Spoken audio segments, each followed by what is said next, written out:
想你的风还是吹到了哀牢山。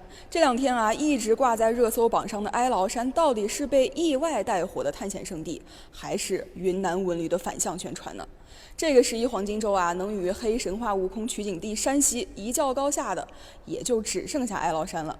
一切都得从节前那个名叫山曲的颜料师独自进山说起。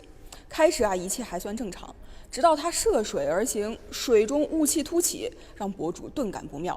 直言被巨物尾随，果断放弃皮划艇上岸。这可是之前豪言遇到熊就能将他击杀的狠人啊！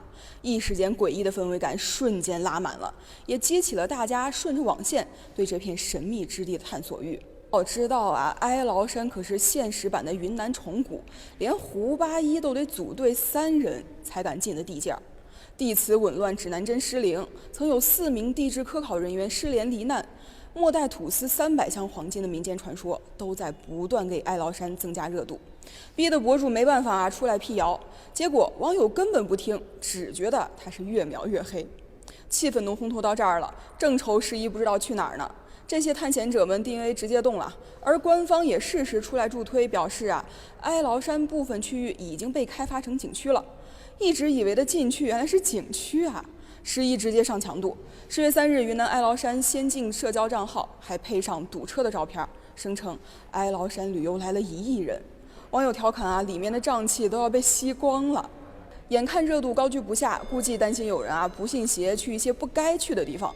文旅局又出来降温，说哀牢山核心区依然是禁地，贸然前往未开发区域很危险。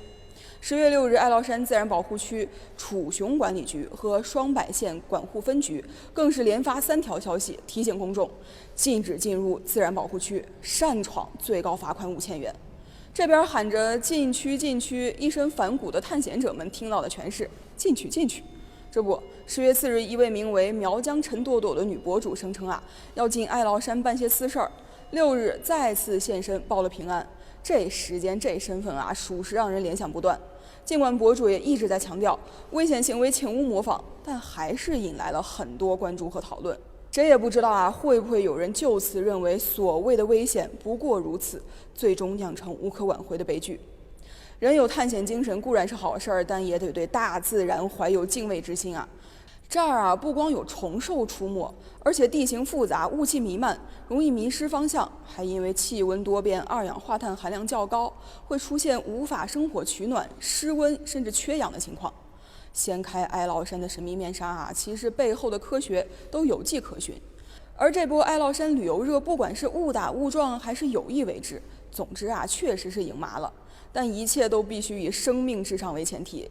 希望驴友们也能听劝，不要用生命去涉险。毕竟谁也不敢说自己强过胡八一呀。